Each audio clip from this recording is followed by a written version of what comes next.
Emergency services in the United States have rescued thousands of people from flooded parts of Florida after Hurricane Milton crashed through the state yesterday, killing at least 16 people. Take a look at these pictures. This is a Coast Guard air crew rescuing a man clinging to a water cooler to float in the Gulf of Mexico around 30 meters off the Florida coast. An incredible rescue there and a very lucky escape for that individual. More than 2.5 million homes and businesses remain without power, and authorities are warning residents not to return home because of the hazardous conditions. A rescue at dawn for hundreds who fled for safety to neighbors upstairs. Now there is relief for a community inundated by flood water and fear. Did you lose your shoes? Yes, all my shoes were inside of there. I'm in the block next door. A return for those in the eye of the storm. We watched this fall. Open our window cause we heard it start cracking. Zane tells me there were no evacuation orders for these homes. Instead they watched the waters surge. Helped us. Stuff from my dead grandmother all gone. Zane and flatmate Dania couldn't afford Florida's rising storm insurance prices. Now they say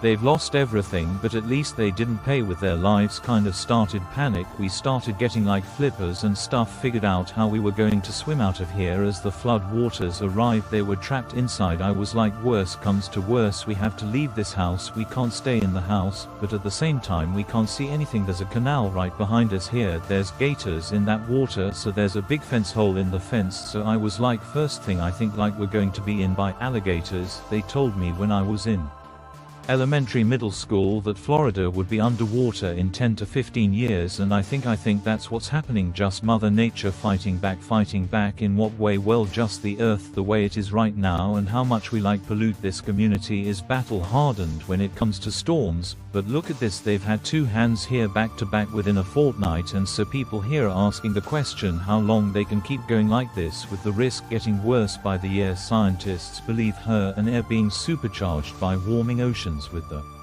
latest two in Florida hurtling in from a hotter than usual Gulf of Mexico, and communities here continue to face the fallout. Now they return to survey the damage, and many will wonder how many times they can keep trying to come home. Tom B. Mann, BBC News, Clearwater, Florida. And let's just move a little way along the Florida Gulf Coast from Clearwater, where Tom was reporting from, to speak to the mayor of Treasure Island. That's Tyler Payne. Thank you very much for joining us on BBC News. And I wonder, have people who left there in advance of Milton started to return? How bad are things looking? Yeah, I just drove around the island just before this interview, and there are still not very many people here. We were certainly spared. We fared much better than we anticipated with Milton, which was just a double whammy after the significant impacts of Colon. I'm standing in front of my parents' house, my childhood home, where I was raised, where my dad was raised, and during Hen, they had water up to the door, the handle on the door gear, so everything inside their home was destroyed, and it does seem like everyone really heeded the evacuation orders much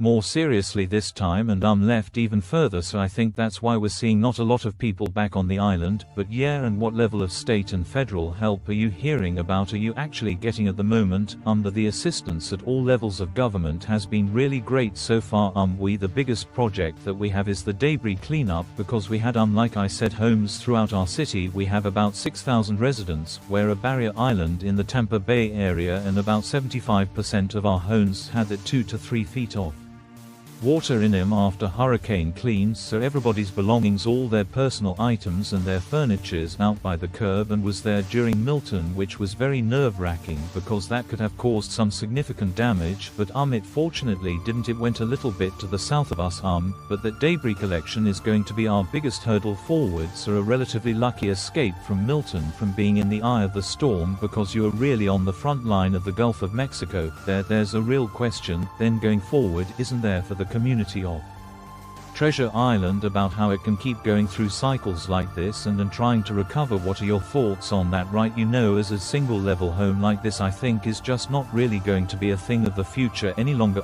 For a long time we've had a lot of residents that have invested a lot of money into renovating these ground level structures, and as we're seeing more storms like this, there are federal guidelines for that FEMA puts in place when your home is damaged like this, or when you're doing a big renovation. If you're spending more than 50% of the value of your structure. You have to elevate your home and have no living space on the first floor, so I think a storm like this is going to cause a lot of those single level homes to be elevated or knocked down and elevated to a safer structure, which that's really the best way forward for island communities like ours, is to build stronger infrastructure and stronger structures that can withstand storms like this. Really interesting to hear your thoughts on that. Thank you very much for your time. Good luck with the recovery efforts. That's Tyler Payne, the mayor of Treasure Island on the Florida Gulf.